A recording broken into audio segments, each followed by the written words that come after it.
La Lanterna, a spotlight in Italian football, is a podcast that dives into the beautiful game seen from the eyes of two fans from the oldest team in Italy's point of view. My name is Fabrizio Cardone, Canadian and Genovese, together with my friend Matt Killen, an American-born and Genoa fan. Every week, we'll tell you all you need to know about the only team you need to know about, Genoa CFC. Plus, we'll have guests and provide updates from around the magical world of Italian football.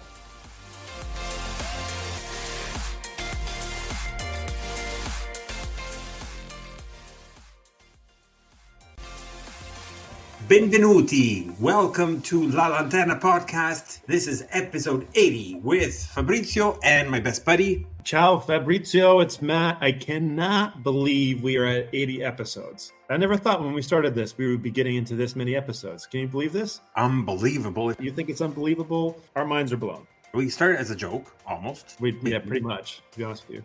Like we were just like put there together with a PC mic or earphones from the cell phone or something, whatever we were doing. Doing it on Zoom, which we only stopped like 3 days ago. I don't know if there is any major difference in the audio, but hey, let's pretend it is. Yeah. But 80 episodes, technically season 3. If you look at it from because we started recording the last season we were in Serie A before this one. Right. Or if you count as like years per se, this is season 2. Whatever you want to, doesn't matter. But but yeah, like 80 episodes, 80 plus the pilot. So that would be in theory 81, but still, congrats, man. Cheers to that. Let's have a drink. So we're here to talk about what happened on Sunday. Man, what a turn of events, huh? This is just like one of these matches that I think it's weird. Look, you are very different than me. I'm an honorary Genoano. I am a Genoano, but I have become a fan of this team later in my life, and really, I think meaningfully started watching them since 2019. I've been paying attention since like 2016 or so. But this is newer for me. You've been carrying this your whole life and have this as a fan in a different way than I do. But this match and this outcome is the first time that I can ever remember as a fan following Genoa that our players made magic out of nothing and we got 3 points. In like so many other times we get 3 points and it's a hard fought thing, and we've had great players, don't get me wrong, in the several years we've had a lot of bad ones too, but so often you lose matches because someone else has a Dybala or they have a Ronaldo or whoever these magical wonderful players are that we know that we're not going to be able to have. But the difference in this match was our talent. And that's one of the first times I can ever remember saying that as a Genoa fan. Well, no, okay, you're right. For me, you're different because you remember Milito and you were there for those moments. Okay, and fine. That's different. But for me, in the recent era, maybe like you go back to Piatek and some of that stuff, I suppose. But it's not nearly. No, I'm not putting, by the way, Piatek on Milito's category or anything like that. But in recent Genoa history, I think this is a unique outcome, in my opinion. Let me only add one small parenthesis and then I'll open it up. But first, we're all Genoani. So it doesn't matter that you started last year, 2 years ago, 7 years ago. So we're all the same, regardless. But besides that, what do you say? That's a great opener to say, you're right, in a sense like that I have more history of memory per se. This reminds me of that year post Milito, where there was a team. We had Milanetto, we had Scully, we had Juric, and we had a whole bunch of players. And that was a team. Like, we've been playing a lot together. We lost that great player, but yet we did a decent year as well. I can't remember per se of how we ended and so on, but it's still vivid to my mind that 3-0 win against Sampdoria in the derby, and we were actually even one man down, so it was just like perfect. But that just to say that, yeah, sure, we have some special names. You're hearing them from the transfer market, starting from Dragusin that we sold, Gudmundsson that seems like the Bella di Torriglia. Torriglia is a small hamlet not too far off of Genoa on the north. And there's this old saying that this beautiful lady from this town where everybody wants her, but no one's going to get her. So this sounds like almost like what's happening to Gudmundsson right now. That's an amazing phrase. La Bella di Torriglia. And, we have these individuals. We have Retegui, which came presented as like the king, and now Malinowski, and now we'll talk about it after with the transfer market with Vitinha. And now Martinez is even getting a lot more known to be such a great goalie, and so on, right? But I believe that it's not about the individual anymore. But yes, Gilardino, thanks to him, God forbid us losing him, but it's an amazing team effort. It absolutely is true to say that. And I think that when you look at our side this season and our progress in the campaign and where we've done in the table and all those things, which we're going to get to at some point, you can't discount what other players in this squad have done to get us to where we are. I mean, look, I want to talk a little bit about Voyako, who we had step in kind of more of he's been in a supporting role, came in like the wingback position in this game. Obviously a younger player, and I don't remember ever seeing him play outside of a center back role. And you've got all these guys who are coming in and they're doing what they need to do for us to get the 3 points. And the story of this season is one of a team. It's not the Albert Goodmanson story or the Matteo Retegui story. And of course, Retegui's been injured for a good portion of the campaign, so it'd be kind of ridiculous for it to be that, at least based off of the number of matches he's played. But I think in this match, it's one of those ones you were saying before when we were kind of chatting about it,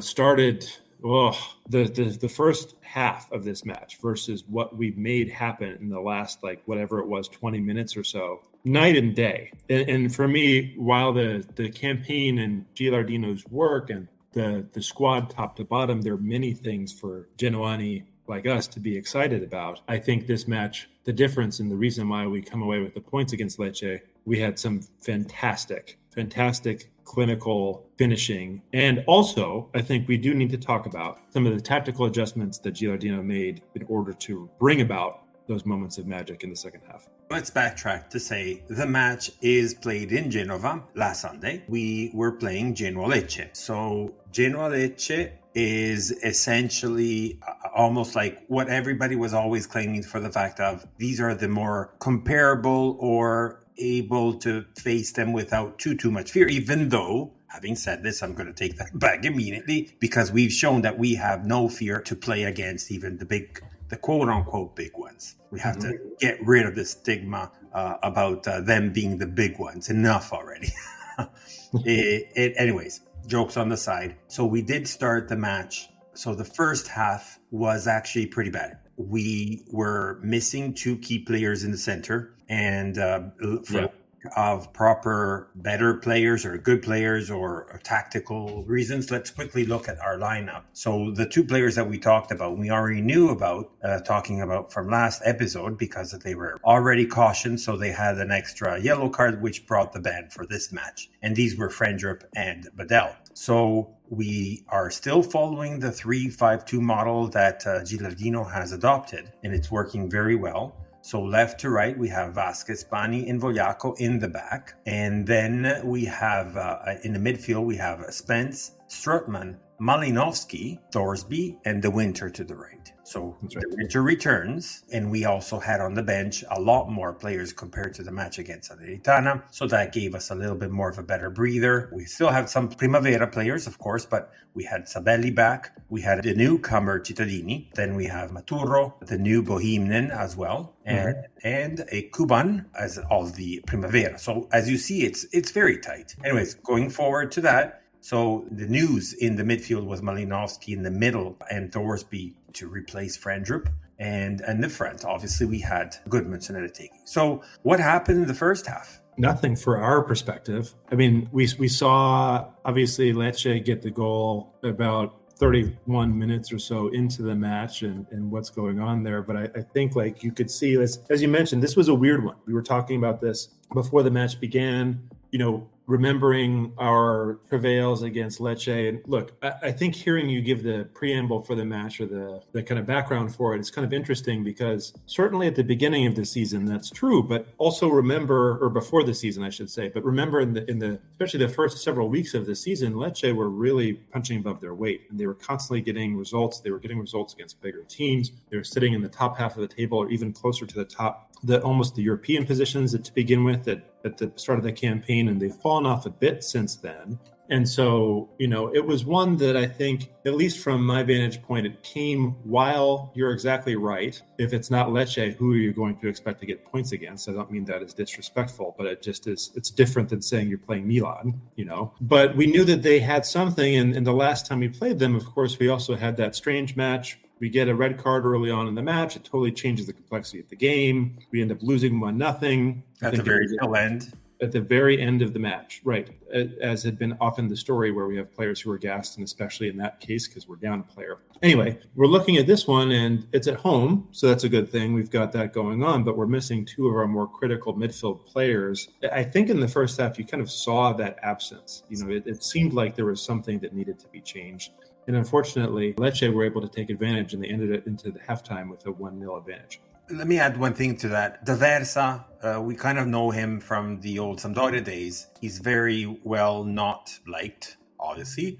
And unfortunately, he has shown, as you said, even from the first leg, he has shown quite characteristics, hence also the position of Lecce in the early part of the league itself, where they were. So that shows at least they have not only certain quality of certain players, and name one above all is Kristovic, an amazing striker, and as well as the tactical aspect that D'Aversa shows and puts onto the pitch. So they have a 4-3-3 model. However they have put it there, they have suffocated every type of aspect, not only from the side. So Spence and De Winter were having trouble because it seemed like an overall slowness from the whole entire team. Yeah. And on top of that, obviously the great, and we have to give it to him, as I was mentioning before, the great approach to the match that D'Aversa has put on the tactical aspect of the match, and really suffocated us. Going back to what you were saying, yes, it was a 1-0, but before that, there was actually a penalty. That was a very bad call from Vasquez, who redeemed himself, thankfully so, in the second half. But that was a very poor... It was a clear pen. It was clear, absolutely. I was going to say, what I wanted to say was him being a very amateurial mistake. Yes. The striker is able to bypass him. He is behind him and his leg is still back. And it's a clear penalty, tripping him over. Now Armqvist is away. Kristovic puts himself in the middle. Armqvist goes to the ground, and that is a careless foul from Johan Vasquez. But we have probably the contender for the MVP of the match. Yes. Saving that penalty. Nikola Kristovic, saved by Martinez. A fantastic save there, diving to his right. The score remains 0-0. What a save. I loved seeing this, and also seeing for me, it gives me goosebumps. Like, we talk sometimes about how in my very ridiculously amateur football matches that I take part in on the weekends, that I'm a keeper. I'm a taller person, so it's easier for me to kind of play that role, I suppose. But seeing moments like that it's what gets you going for me. Like, it's an amazing save, all of that adrenaline, guessing the right way. He really read it well. He didn't even need to get too many hands on it. Almost hit him in the chest level because of how he dove. And to be able to nullify that, I think that was, if I'm not mistaken, that was before that they actually scored. So it ended up being... This was at the 18th minute. Yes. Ended up being an important save, obviously, when you look at the final outcome of the match. But when you just think about conceding a penalty that early on, and look, I am as much of a Johan Vasquez fan as there probably is among us Genoano, and this is probably, or I should say Genoani to include our female fans too. But I think it's one of those ones you just, oh man, that was a mistake. Like, it wasn't even like he needed to make that foul. Otherwise, it would have been a goal. It just was an error and a lapse from him.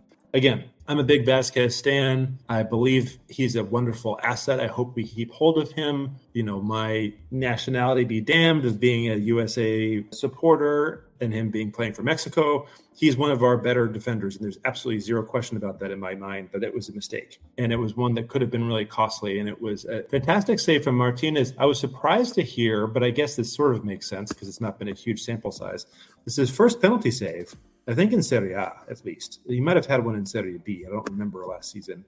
But the first one he'd had in Serie A, so... I don't want to blame him as being a bad thing. It can happen. Obviously, it's something that... It was a mistake, though. Yeah, a professional should probably try to avoid something like that. It's lack of experience. He's still young, as you said. So he's still one of the best left backs, anyways, that I can think of. Not obviously, I'm not talking about the major ones, but he's a solid one. He's definitely a room for growth. Yes. But what happens also 10, 15 minutes later is unfortunately their goal. So what happens, it's again, as we said before, Lecce doing entirety of the control of the match. So we're at the 31st minute, halfway through, we're struggling. And we were already lucky that we didn't get the goal from the penalty itself. But there's an action that comes down from the middle, and I believe it was Kristovic as well, who was actually the one that actually got the penalty saved by Martinez. He kicks it, and unfortunate, once again, Vasquez gets it on the back of his calf, which gives this ball some sort of like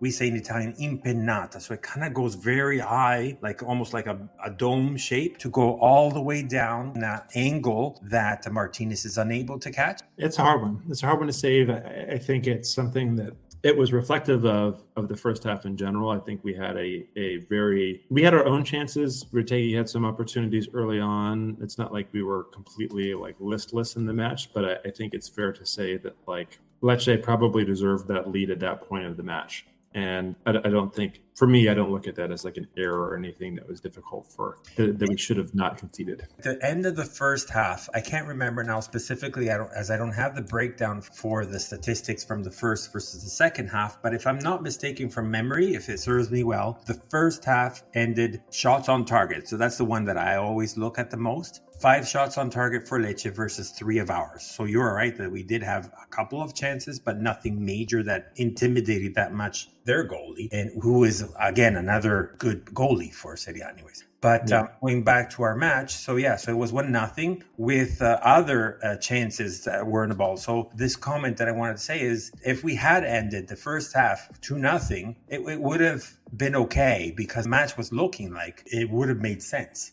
Yeah, I think you're right. I think that's kind of, and that's what the magic of the second half brings about for us, and what makes it so exciting, I think. We go to the break, 1-0 down at home. The fans are never giving up, anyways, on our team. But something magical, as you said a little bit earlier, right at the beginning, actually, of the pod, happens in the locker room. So Gilardino, as we know, not only to be that great tactician that he has shown us to be, but also a great speaker to the team, to the group. So he obviously said something. I remember listening to some interviews post-match, and, from the Zone or Sky Sport, whomever it was, in Italian. And they were trying to pull that out from the players and Gilardino himself. And nobody really said much other than say, yeah, we did talk about it. But essentially what I'm trying to say with this is essentially he pushed them to the point of coming back with a totally different mentality, 50%. And the other 50%, nothing to take away from the 2 players that got subbed, which were Spence, which I still think that did a decent, not great. Yeah, it wasn't a terrible match. It wasn't like Jet Spence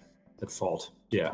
So, I mean, that was the whole entire... It wasn't great either, to be fair. The whole entirety team was not that great. So he was at the par with everybody else. And Thorsby, which what I feel about this player, but in his defense, I do not see him ever as a starting 11. It was a forceful decision based on the tactics and the players that were missing. I see him better. He did way better against Salernitana as a sub coming in second half. So perhaps that were the reasons why. But one midfielder, two midfielders, one to the right back, and the other one, the right back, and the other one was in the midfield, were replaced by Sabelli, 1-1 with Spence, and a Cuban. So that meant that Goodmanson was able to backtrack a little bit more. So he got a lot more breather compared to before. So before, all the defenders were all on him. He did not have any room, because we know that we're a little bit dependent on Goodmanson, on his extrovert type of fantasist type of amazing play that he can provide. And this way he came a lot more back away from the defense line, going more towards in the midfield and being able to build up towards the fourth, so to the forwards. And we had the duo essentially now of Ekuban with Goodmanson, which has been consolidated for quite some time, even from Serie B times. That made a huge difference, in my opinion. You saw it since the beginning of the second half. A lot of people, Daversa was the first one to say, oh, we played an amazing soccer up until the 70th minute. Yeah. Forget that it started actually in the second half, and just because the goal came at the 70th minute doesn't mean that up until the 70th we didn't do much. And actually, that's what happened. On the 70th minute, there was a free kick. It was something else. I mean, this was one of those ones. I think it comes into two phases, actually, because, as you mentioned, it's a free kick. We have Goodmanson, who, of course, has been our talisman all season and has had an amazing campaign for us. And let's hope that he does, in fact, fit with the nickname, as you mentioned before, and stick with us and turn down all these suitors that seem to be popping up from all sorts of every part of the country. By the way, I have to comment a little bit on Gazzetta's post a couple of weeks ago, where he's in kind of sitting in the water outside of Genova, and people are making comments about you can't have your feet in that water or they'll fall off or something like that. That was kind of funny. But anyway, the free kick from him was amazing, and it was kind of unlucky. It was just this, I don't know how many yards out he was. Obviously, he was outside of the box, so it was, whatever, like 35 yards or whatever it might have been. But just completely struck the ball well. And it's one of those ones where it's coming down, but it didn't quite, it almost looked like it went in from where he hit the ball. It bounces down, and then you see Retegui ready to pounce. On the line, it bounced just a little bit enough for the technology to say was not goal. It could have been a goal by him. Mind you, small curiosity statistics that I was reading, we have the most woodwork of the league. So we had 2 in this match. Before that, we had 11. Now we have 13 times where we got the woodwork, whether that was the post or the crossbar. Insanity. Anyways, so yes. Absolute insanity. Goodmanson! No! What a goal! If it wasn't Goodmanson, it was Retegui. The free kick struck the post. Did it go in? It doesn't matter, because Genoa are level. Retegui leaping high to head the ball and make sure of a Genoa goal. It was just an amazing goal. Retegui pounces on the opportunity right when it seems like maybe it's gone, and all of a sudden we're level. And this is a match. I have another friend of mine who I've talked about a couple times in the pod who's a big Inter supporter, and he was talking about, Lecce are underrated before the match, and like, look, I see I'm telling you, and all this stuff. And he hit me up too when he saw that goal, because like, did you see that goal? And it's a phenomenal score. All of a sudden it's 1-1. And then only a few minutes later, we see, I think, an even better goal, which is, for me, this one might be the goal of the season so far. So this is exactly 6 minutes after there was an amazing build-up that happened. Again, this was an entirety, if I may say, teamwork effort. There was also a whole build-up, too, to that. That's what I was trying to say. So there's a whole build-up from Ekuban in the middle, Vasquez to the left. He gives it to Vasquez. He goes into the box, seems to pass it in the middle, yet it seemed at the same time like a kick towards the goal. But it took a deflection from the defender, who got it to the woodwork, and that's why I said to you it was a second woodwork. It goes all the way towards the other side of, so the right side, looking for us, or the left of the goalie, where Retegui was like bare minimum level on the offside, who does such an acrobatic type of move, because he was moving towards the goal, yet the ball, he pushed it backwards, so he kind of like twisted his whole entire body, bringing the ball back into the middle of the box. And then you have Ekuban right in the middle of the box, does this bicycle kick that was, I'm sorry if I say this, well worthy of Cristiano Ronaldo's goal that he has done against Juventus, to the point of being on the cover of the Panini stickers that are the most famous. We talked about this once in North America. They're more about the cards for sports in general.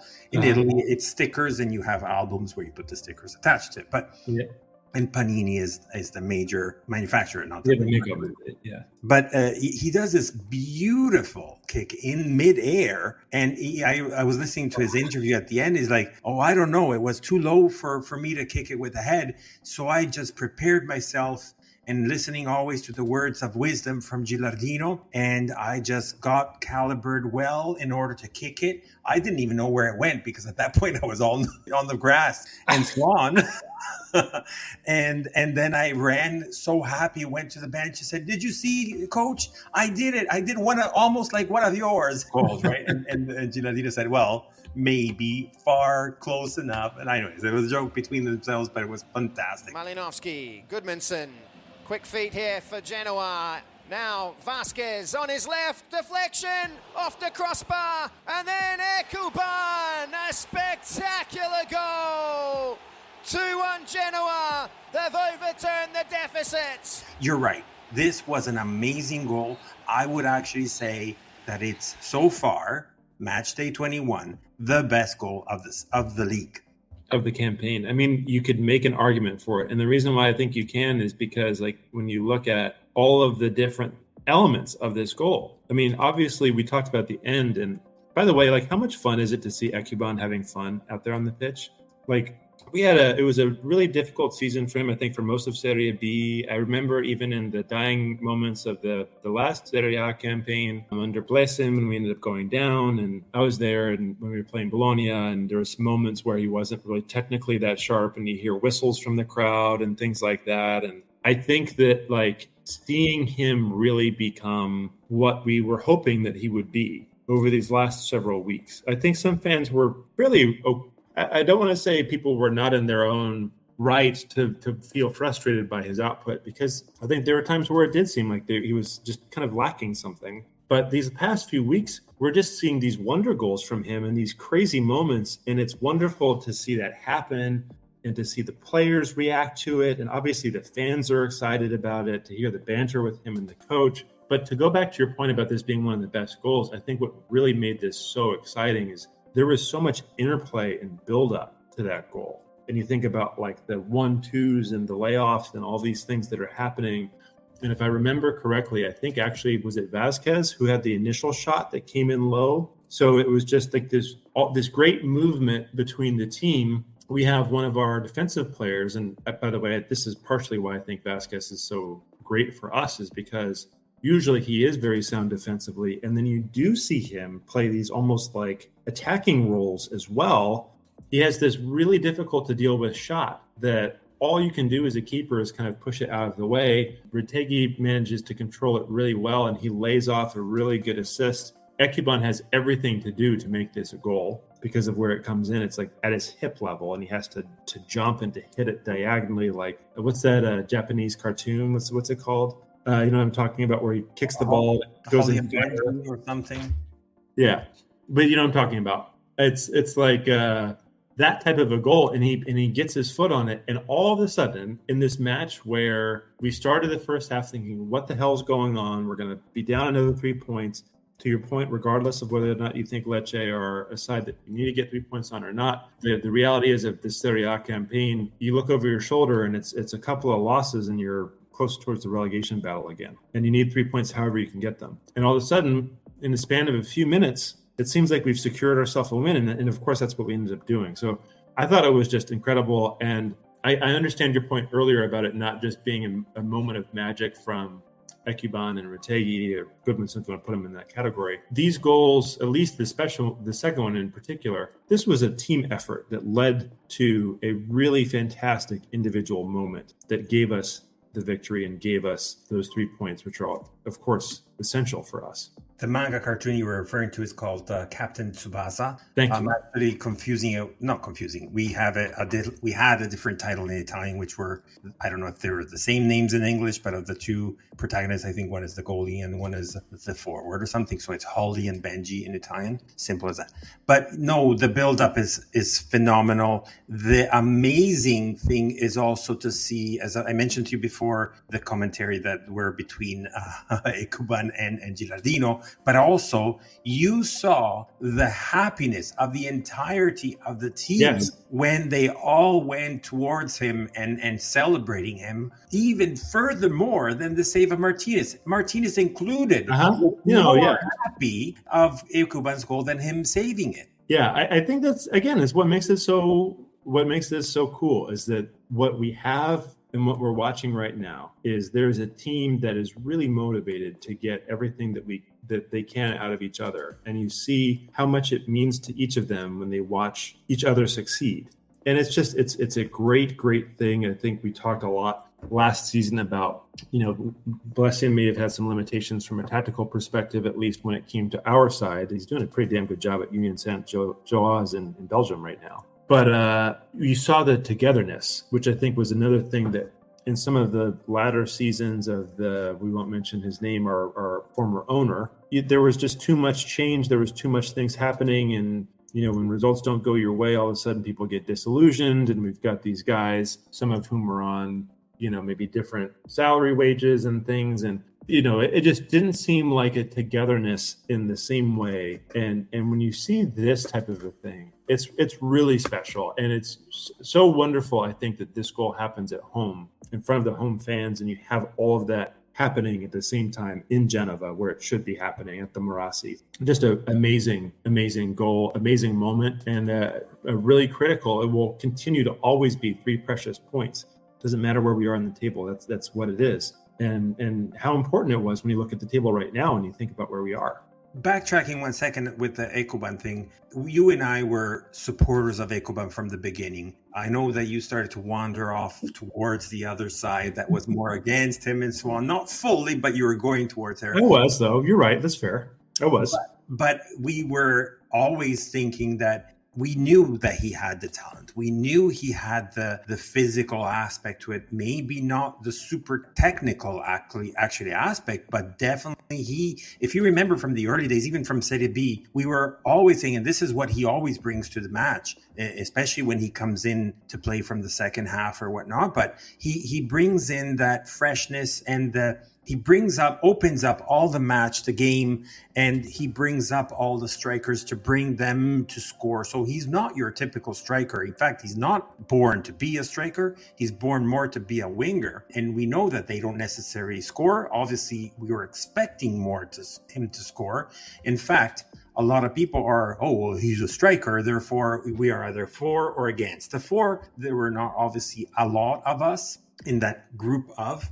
And then you had a lot of actually on the against Ekuban. Ekuban is this, Ekuban that. And now suddenly you get a lot of people that are actually being supportive of fans of Ekuban.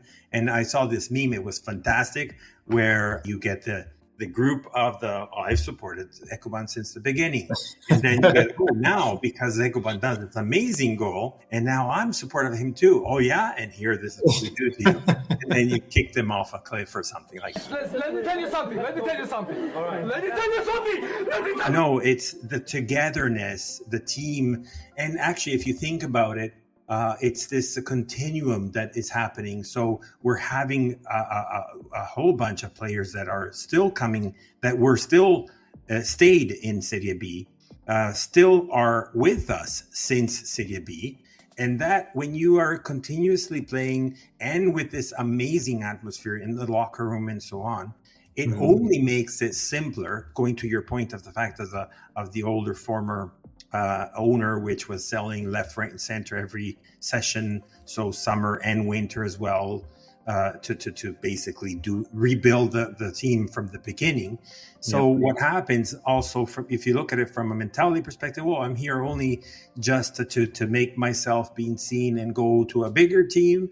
While now it's different. They're more wanting to stay. Hence also this conversation that we had earlier on about Goodmanson still staying with us up until today, and we still have, as we recording now, it's about 20 hours, 15 hours left for the transfer market. He's staying with us because he's not interested in leaving yet, because he has this adventure. And I'm quoting that in a sense, like he came to Genova he from an unknown, not really unknown, but an unknown at the AZ.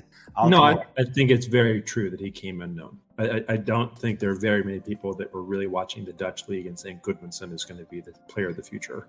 I mean, his dad was probably a little bit more known, so the last name did not come as an unknown itself, but obviously nobody knew about him. And now, look, from Serie B, everybody also saying, well, let's see if he's going to be able even to show off in Serie A. And look at it, what's happening. He's exploded, and he's like one of the very few, I would say, in the entirety of the league with that type of qualities and skills. I think absolutely. I mean, what a full package type of a player that this guy is. It's really hard that you see someone who represents all of these things. And I'm so excited to hopefully continue to watch him for several years, but in the Rosso blue shirt. But I don't know. It's just amazing. And I think this result and seeing where we end up, it's really, there's no doubt that this is going to be an important result for us, I think. 3 points.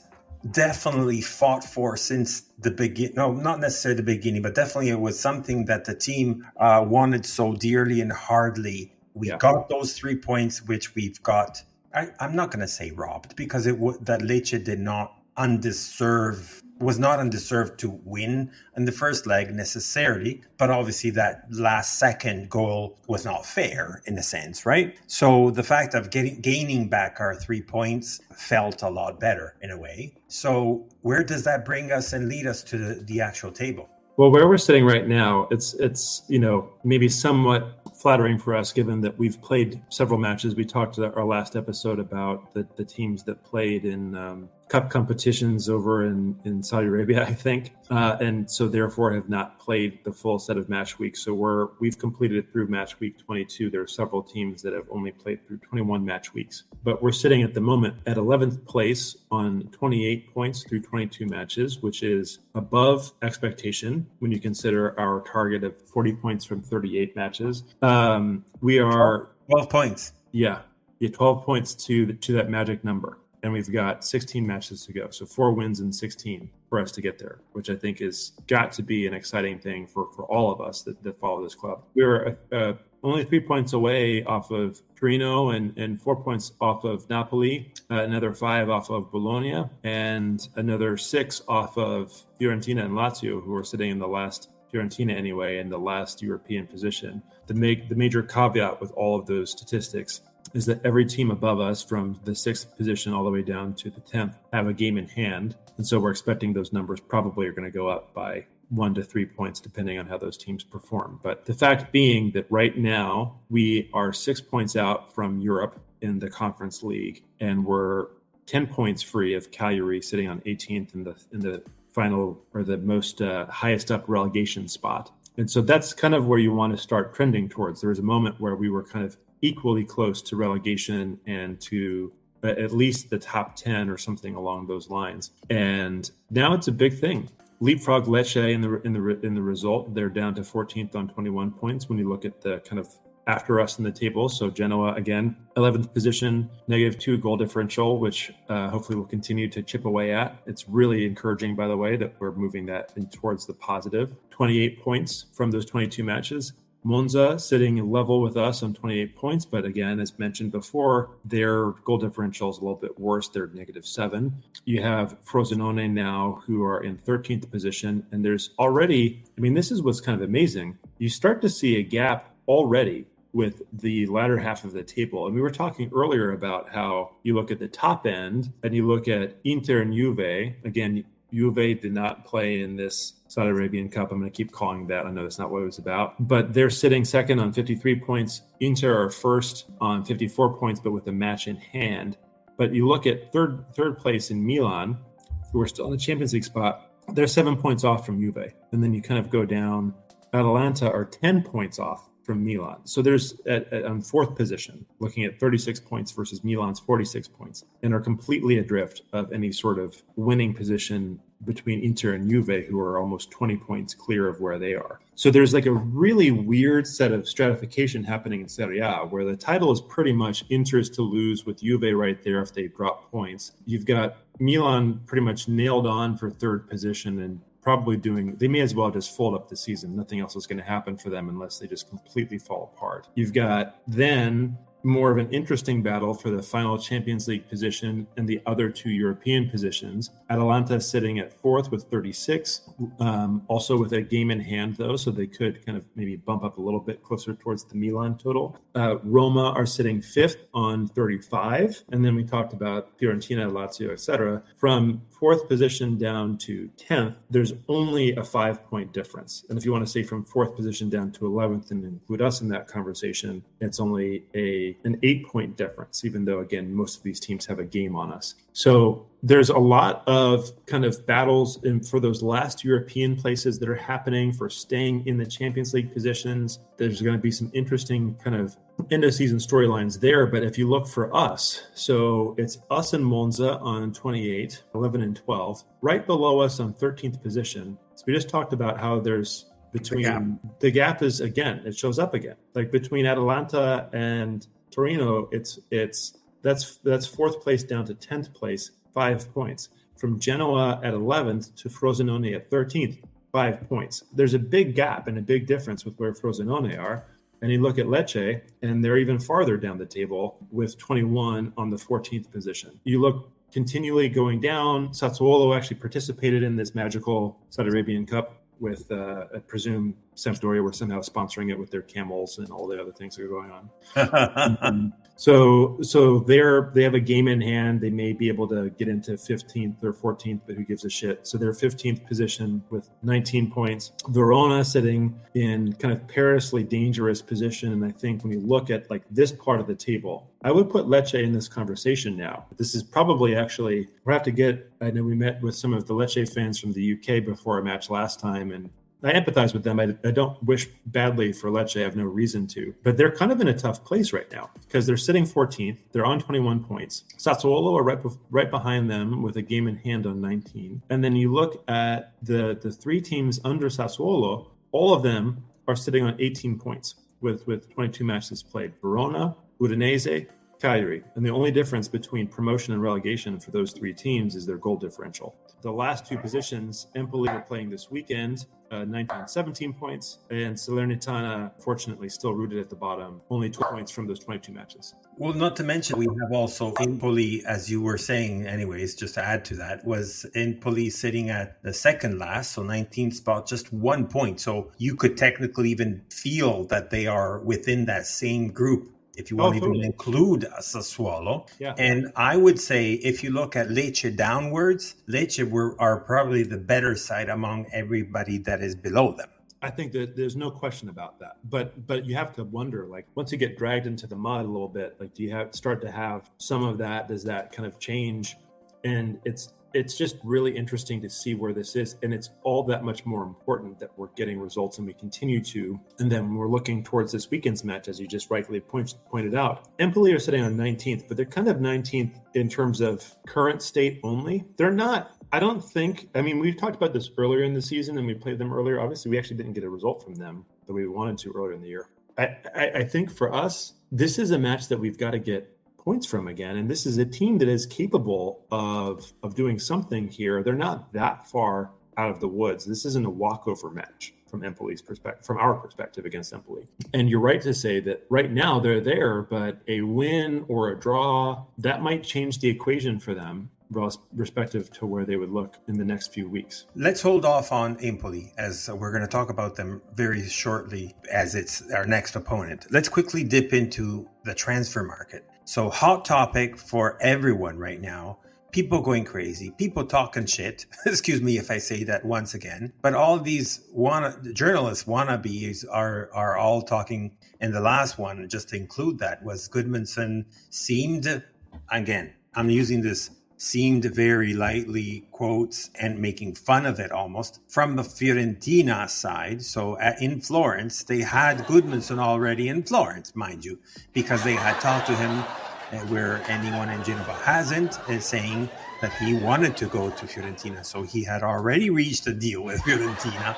And in all this, like these journalists really serious, if you want to even call them journalists, it's just talking about these, whether they are influencers or people that are journalists that have become because they have the possibility of creating a profile on the social media, they're talking shit. I'm just going to be blunt about it. Anyways, that's not the topic I wanted to talk about because that's just like pathetic. And people are believing that. And that's the part that it makes me angry because you don't know who is behind the face of a Transfer Market Italy page, and you don't know what that means, right? And maybe it's just like a kid, no offense to them, like 14 years old, that he's just putting the right words in the right time and creating enough friction or attention to think, oh, this is a good guy. It's like even better than Fabrizio Romano. Another one. That fucking Fabrizio. Well, these guys, like these stupid ass memes saying, oh, Fabrizio knew before I even told my wife. Like, shut the fuck up. Half of the things this guy says is just fucking nonsense. That's why, I mean, how long were we not on the Dragoshin trail because this guy kept reporting it? And it's like, we're hearing totally different things from the club. And lo and behold, okay, fine. Tip your hat to Fabrizio on that one. He got it right. But he got lucky because a lot of it was invented. Perhaps he does have a lot of contacts also, maybe perhaps in Tottenham. So something got slid out, but maybe, sure, perhaps. Some rumors, and then he builds around it, he colors it, and then he creates his information from that. But the truth is maybe he only knew that there were talks with Tottenham. Having said that, let's quickly do a recap of what has happened so far. Again, we're recording right now on a Wednesday evening, and it's 6 p.m. our time. So that means I'm just doing a rough calculation right now. So it means it's 2 a.m. in Italy. So that means that within 22 hours, something like that, no, less than that, 16 hours. I'm just putting a number there. I'm sorry. As we are recording right now, the transfer market will shut down. Well, we'll close, essentially. So what has happened so far? Few we already talked about, so let's just quickly run them through quickly. Hefty went to Montpellier. He was actually the first one that went out. That's a loan with a right to buy. Drakusin, as we just mentioned, got sold to Tottenham. That's a permanent deal for 25 million plus bonus, very easily reachable bonuses. Jagiello went to Spezia on a dry loan. Kutlu was sent back to the sender, Galatasaray, because it just did not click. Then Puskás was sent out to Bari on a loan with a right to buy. And lastly, I'm not going to mention the Primavera guys, but there's some Bocci was returned back from Lecce and then was sent out to Serie C. I can't remember what the side was, but there's a few other operations. Is that one sad to you a little bit? Because I feel like last season I was so excited. We remember the moment against Bari, and it all depends on the teams, on how much time they give to the kids, because they're not their own, so they don't have any obligation. But Serie C, though, I mean, I feel like but that's still a good way to start. Like the kid is very young. He's like, what is he? Probably 20 or 19, 20.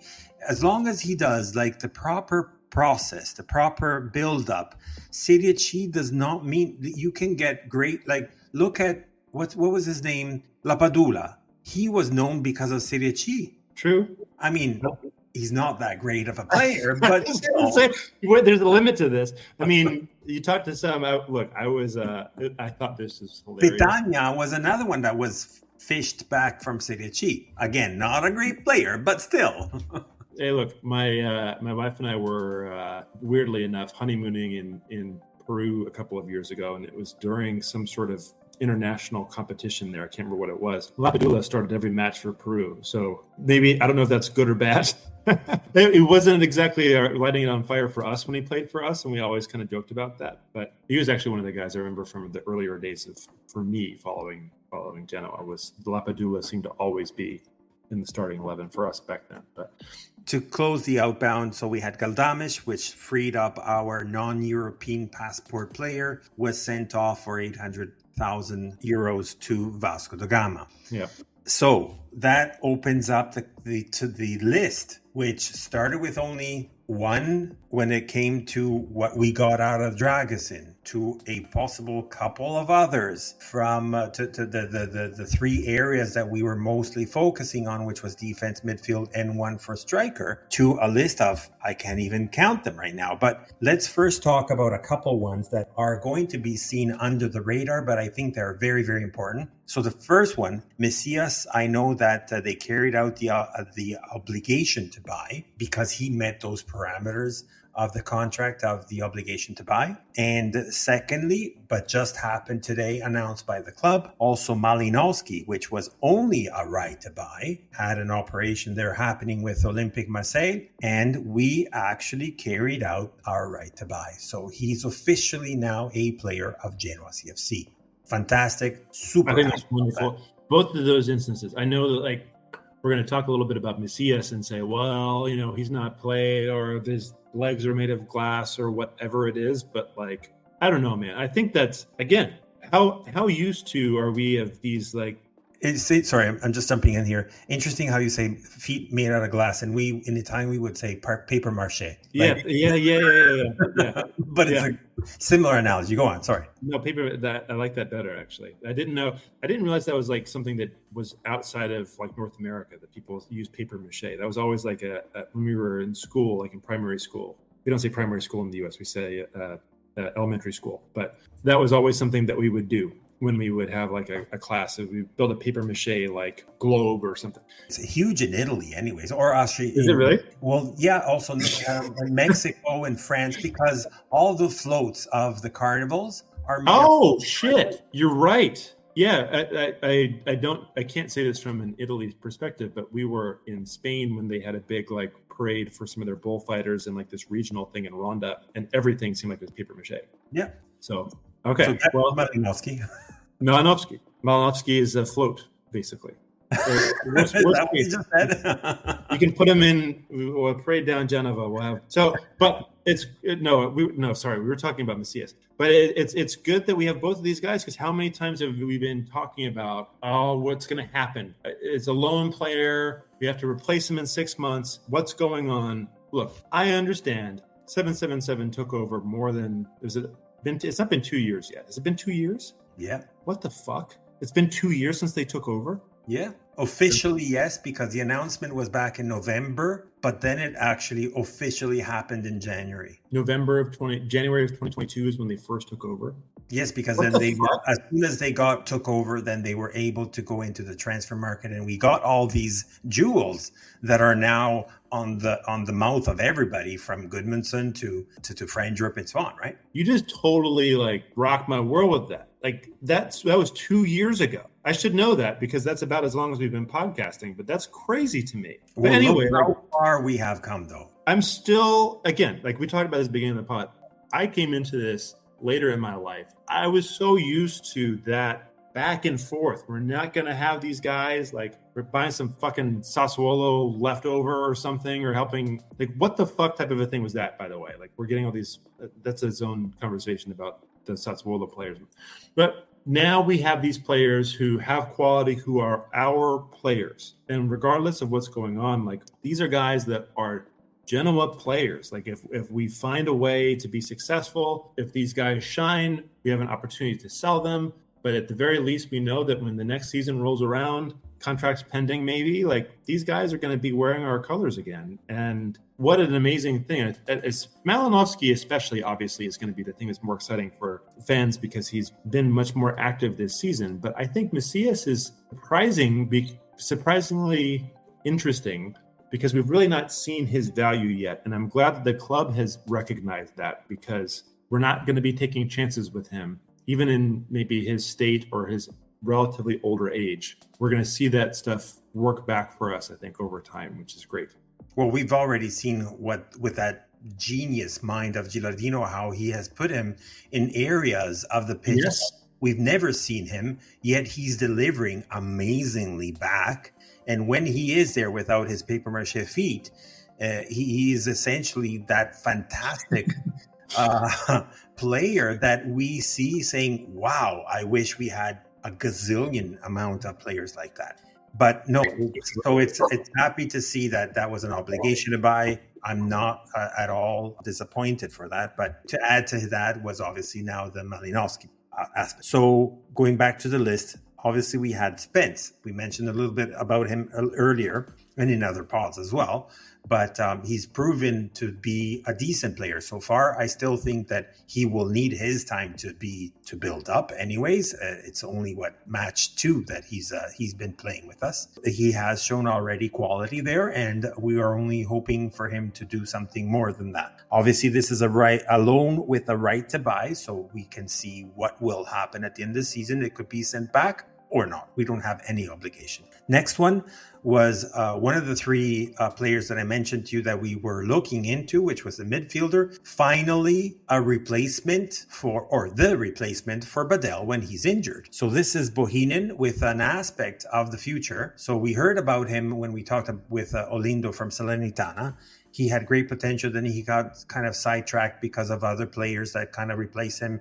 And after Nicola left, he was basically never really considered as much. But he had just a few minutes at the end of the match, actually, against Lecce, which means nothing. But definitely he's a player that is good towards the future rather than the immediate. Next one is a straight loan. So this is technically, as a defender, he's technically the replacement of Dragusin. Whether he is going to be in the hierarchies or not, that's a different story. But he is a straight loan, dry loan actually, or whatever you want to call that, from Atalanta. So he got turned back from the loan that he was out on. Last year he was in Modena, so that's where we started to see him. Then this year, first half of the season, didn't manage to play too much at Monza, and then we're actually we got him on our side, and I don't know what's going to happen after that. Right now it's a dry loan. If we're going to get him or not, that's a different story. Then just arrived today as we're recording.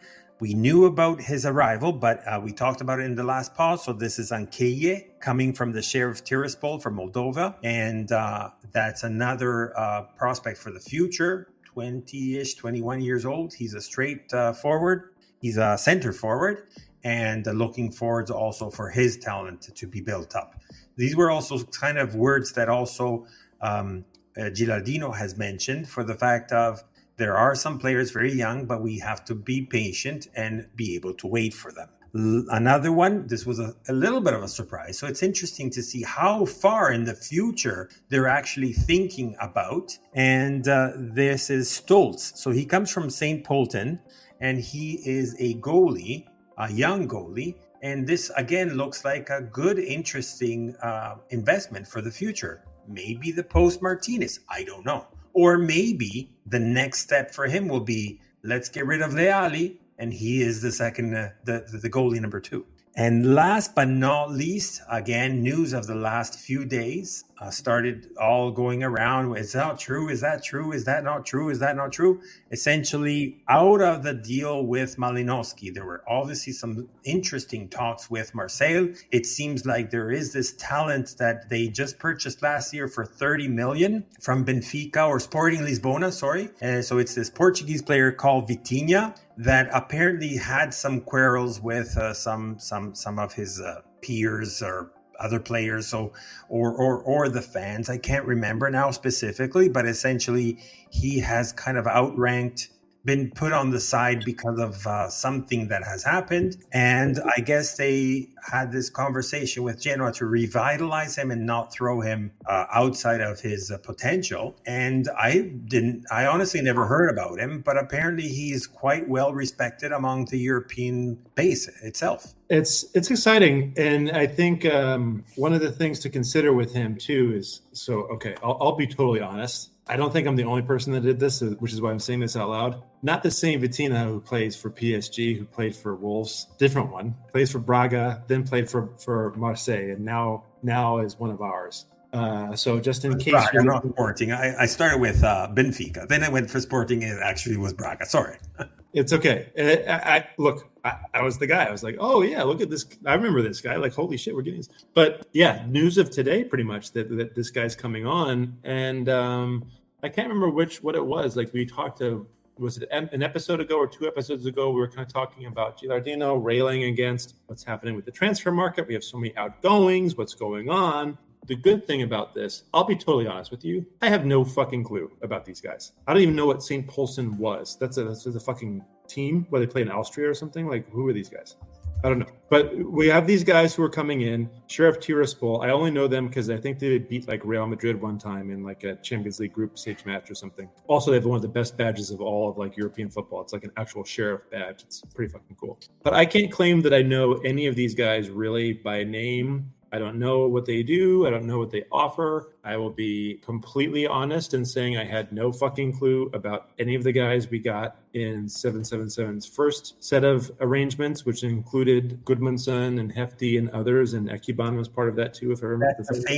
That's the famous algorithm from Spores. Yeah. So like, obviously it's kind of one of those in Spores we trust type of things, and you kind of, you only look at it from a level of excitement. But I'm not going to lie to you and say I watch Sheriff Tiraspol matches and know what the hell's going on. So let's see what happens with as you didn't for AZ Alkmaar or all the other ones, right? Right. Or Young Boys, as much as Young Boys are like a thing now. But yeah, and the point being, it's exciting. We have young players. We've got these new kind of talent options. We don't really know what's going on, but we know enough to know that like we've done a pretty good job at acquiring talent so far. And I think that there's an implied, whether or not, the rantings from Gilardino a few weeks ago and what's going on, how closely connected the sporting director and him are. But I have to imagine that there is a belief and there is a vision for Gilardino to be our manager in the future and for him to be the person who's deciding these things,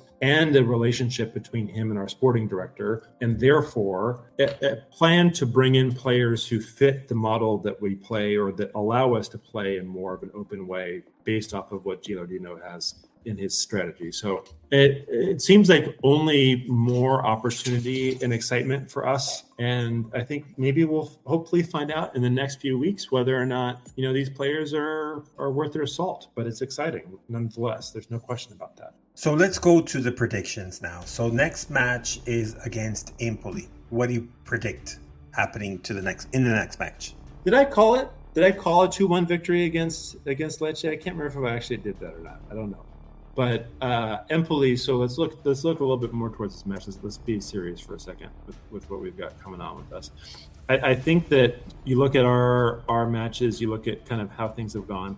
By the way, notes to our listeners around the world, February 3rd is my birthday, so I will be accepting birthday wishes on social media. The La Lanterna podcast, for anyone listening on Radio Zena, find us on Instagram or Twitter, in case you're not as familiar with us as those who are already listening today. And we're on all the platforms, so whatever, I'm not going to get that message. But shameless plug for myself. Hopefully it's a good birthday win for us. So we're playing this one, of course, at the world-renowned Computer Gross Arena in Empoli. It's everyone's most famous arena they've all been to several times before. I think that I'm expecting us to win this one, and in style. I think that while I was doing some appropriate lip service to Empoli for them maybe not being as lowly as they might look like they are, we're talking about a team that's ranked 20th in goals scored per match at less than a goal per game. They have a good keeper in Berisha, who's second in saves per match with 3.6 so far in Serie A. And their most, prolific striker is a player called, how do you pronounce this guy? Cambiaghi, who's had almost about a shot per match for them thus far. I think we've not yet lost to Empoli, which is a good thing. We were upset that we ended up getting a draw with them. We've not yet lost them in our last 8 matches. We've not lost ourselves against any competition in 7 matches. This is one that we need to get another result on. It's pretty important for us. We're going away from home. I think we're going to be missing a few players. You talked about Macias before. He's unlikely to show up in this match. Ditto with Hops, ditto with Aaron Martin. Here's what I think is going to happen. I think we might have a nice assist from Jed Spence. Yeah, I told you Retegui the last couple of matches. We're starting to see Retegui catch some fire. I'm going anybody that's an NFL viewer and watched the Lions collapse against the 49ers. I'm Dan Campbell and I'm all in. I'm putting my chips all in and saying hit me again multiple times on Retegui, because I think Retegui scores again in this match. and I expect Genoa to win. I don't think it's a pure cakewalk, but I would predict a 2-0 victory. So Retegui, one of my goal scorers. The number 2 goal scorer is going to be an interesting one, but I probably think, I don't know, maybe we'll see a Mattia Boni type of a goal, maybe one of those goals. We've not had one of those in a minute. What do you think, Fabry? I'm going to be a little bit different than you. This time I'm going to be the less optimistic, just because I know that Davide Nicola, he has brought that Salernitana to that wonder, I don't know, Champions League type of numbers. If you look at the amount of points that he has gained and to save them that year that we went down, so that we're talking about 2 years ago.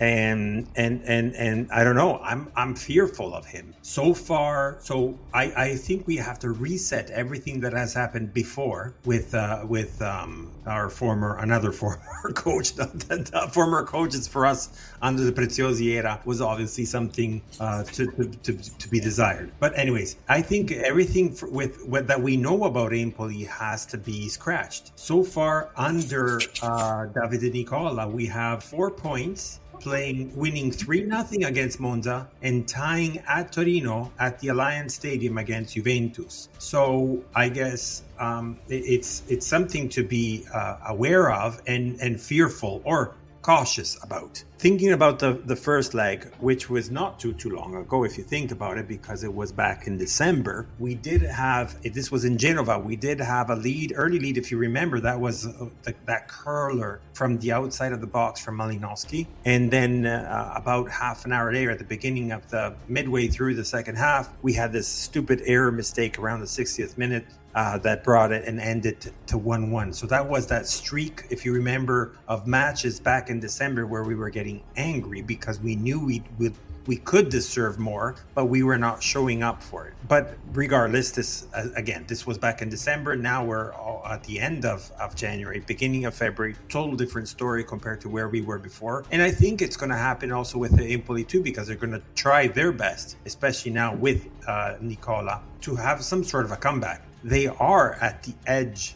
Actually, we talked about it before. They are in that group of 4, if you include them, just 1 point below the group of 3 at that 18-point mark. And I think that they have a chance really to come out of it. While for Salernitana it's a little bit more difficult. But regardless, I think it's going to be another tie, actually. I'm going to be negative about this one. Obviously, my heart is going to say we're going to win 2-0, 5-0. There are possibilities. It's not an unbeatable team, but at the same time, there's this magic aura around Davide Nicola that has moved this team. And we've seen that with these 2 matches that I mentioned to you about. That makes me wonder, we have to really, really be careful. Look, I respect Davide Nicola as a manager. I think most Genoa fans in hindsight thought he was probably a little bit hard done by when he was let go in his tenure. For us, I think you may be giving him a little bit too much credit. Look, this is a match we really need to win, and I think we have the squad to win it. I think we have a manager who can find a way to win it. And while Empoli are no slouch and Davide Nicola is no slouch, I don't know, man. I think I would be very disappointed, to be honest with you. I'm using very in a way that I don't always use it. I'd be very disappointed if we do not end this match with 3 points. This is one that we are very much capable of doing. Your prediction could be totally right. I'm not saying that's the case. I think we need to try to find a way to make it happen. All I'm saying is right now we don't have anything to battle against other than the fact of positive streak, looking against the laws of Murphy or whatnot. 2 wins in a row. I wish that we had more than 2 wins in a row. We went to the 5 wins in a row streak and bring us closer to the European level. It can happen. I want that to happen, but I also know that we're on an away. We usually don't play as well as at home, and with a team that is perhaps, in my opinion, way more hungry than we are. That's fair. You don't think we're hungry, though? I didn't say we're not, that are way more hungry than we are. They need the points. We need the points too. We'll see. We do. I'm with you. It could go either way. I'm not disagreeing with you, and that's what my hope and my desire is going to be. But I think that because of I don't know, it's a feeling. It's my prediction, which I'm hoping to be wrong. Anyways, having said that, we are at a wrap. Thank you, everyone. This was our super special, short, but not really short episode. But at the same time, I'm not going to repeat the fact of the social media because elegantly so, Matt has already described everything where you can find us. But never forget, always and forever, Forza Genoa.